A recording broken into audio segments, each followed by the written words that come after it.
What is going on, guys? Phil here from Philscraftcorner. I'm testing out some more slate coaster finishes today, and we're going to rank them from the best to the worst and whether or not it'll actually beat my secret sauce mix. So stay tuned, we're going to check them out, and hope you enjoy this one.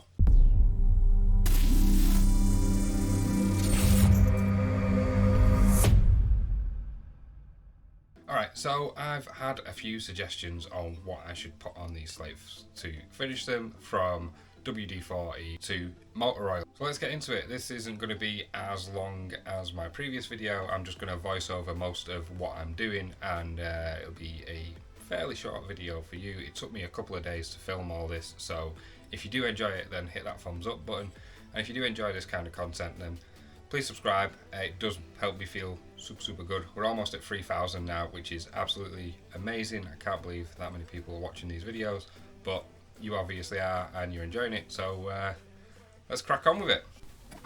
Alright, so it's a fairly simple, straightforward process of coating these coasters. I just used a piece of kitchen roll because I didn't want to contaminate each coaster. If I was going to use these multiple times on doing like a batch run of coasters, I'd use a lint-free cloth to save any contaminants on there, but like I said, I didn't want to mix anything with the other ones. They all went on pretty simple and straightforward, and they all looked pretty decent when they were dry. So like I say, nice and easy process, just putting them on there and coating them. Right, so the WD-40 is a very matte finish. It's still kind of stone-like. I did leave the edges so we can see the difference between the finish and the natural slate. The vegetable oil, still a little bit wet in this corner down here.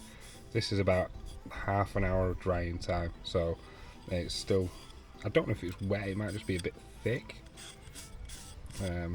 but I am going to pre-wash these before I do the laser and take off any excess. The olive oil, again, that's got a little bit left over.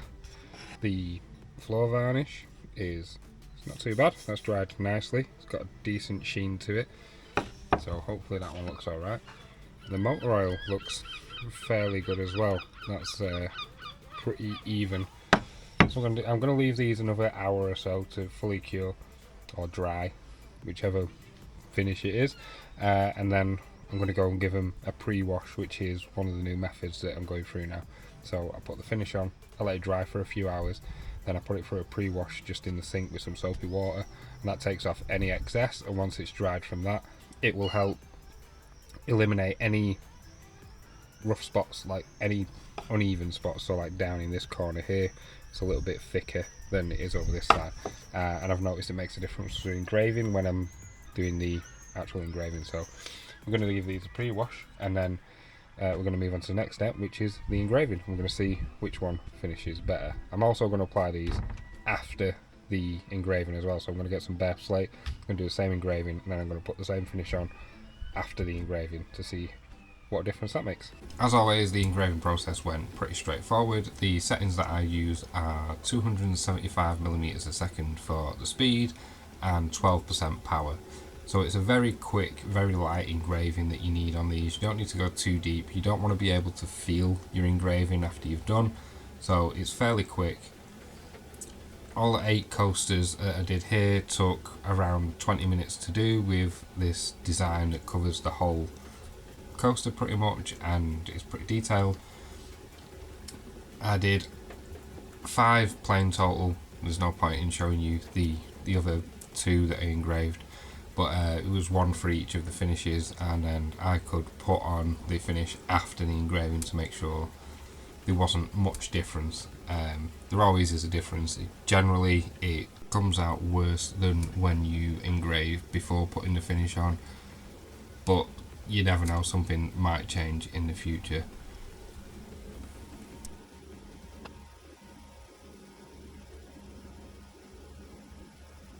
Once this engraving was finished, I then went ahead and applied the finishes to the coasters for after the engraving, and then I let these dry for 3 to 4 hours before I then went on to do the cleaning process.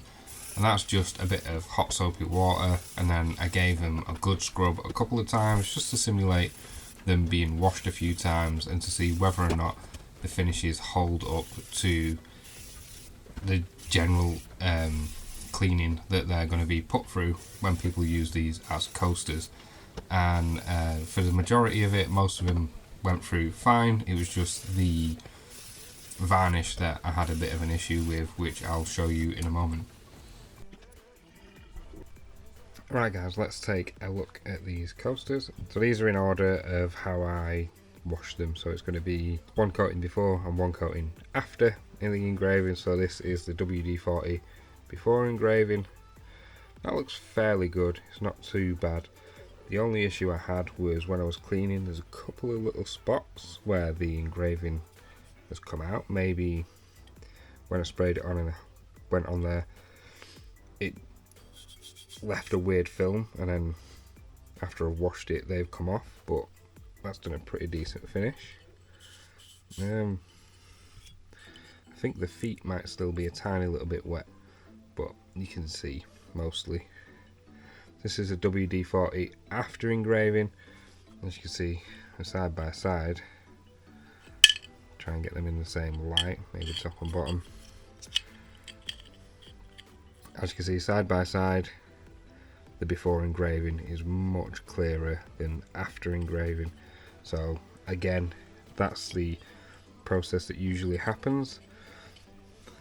This is vegetable oil before engraving, and that didn't come out anywhere near as nice as the WD-40. It's very pale. And then after engraving, that's really bad. You can hardly see it unless you put it on an angle in light. Olive oil before engraving, again, it's not that great compared to the WD-40. And then after engraving, unless you're on an angle, you can't really see the engraving, it's kind of bled out. The varnish before engraving, I do like this one. That top corner, that's just from a little bit of a wet foot.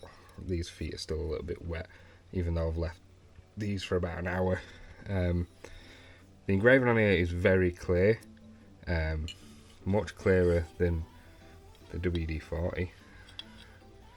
Side by side, I do like the finish of the varnish before, but when I put the varnish on after and then I did the cleaning, this came out really weird. Like, it's got a milky effect, like some water's got underneath the varnish. I'm not too sure, so the consistency isn't that great between them. The motor oil is the worst one of these ones.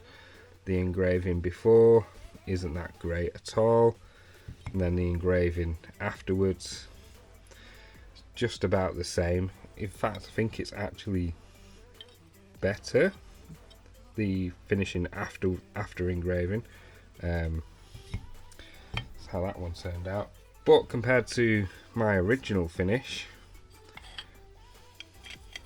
the WD-40, which was my favourite one from this one, it is about the same. There's not too much difference. I think the WD-40 might be slightly more contrast than my 50-50 finish. Alright guys, so the finished results. This is the WD-40 one. I really liked the way this one turned out. I'm trying to get this out of the light because it's not working. So I really liked the way this one turned out. The only issue I had, there was a few little spots where either it was a loose bit of the slate or the WD-40 was a bit thicker on that bit and it dislodged it, I don't know. Just a couple of little pieces, and then you have my 50-50 mix. Price wise, they're both very, very similar. The WD-40 costs £9.50 per litre, that's buying it on Amazon. And my mix, the 50-50 linseed and white spirits, that is £9.75 per litre after you mix the two together. So it's a bit more outlay in the initial part, but it's going to last a lot longer. I feel like that when you spray the WD-40 on, you're using quite a lot more than what you do with the 50-50 mix. So I'm going to keep using my 50-50 mix, If you use that, let me know down below if it's a good mix for you and you have good results. Also, let me know if you've got any suggestions of what I should put on there to test out, whether or not something works good for you or it's something that you've heard works well. If you want me to test something out, let me know down below. I'm always looking for new ideas and things like that. If you do enjoy these videos, then please do give it a thumbs up. It helps the algorithm, it throws my video out to more people, and I'm all about helping as many people as possible. And if you do enjoy the content, hit subscribe. It does make me feel super great. I'll catch you guys in the next video. I don't know what that one's going to be. I'm probably going to do some more work on the laser. I need to get some more laser videos done. I've not done any for a little while. I need to play with my 3D printers and I need to play with my CNC machine. There's a lot I need to do. School holidays have just started and I've got 6 weeks of having a child at home full time, so that's going to mess with things a little bit, but I'm hoping to be able to use the time while I'm at home to play with some of my toys and hopefully get some more videos for you guys. So I'll catch you in one of those videos. I'll see you then.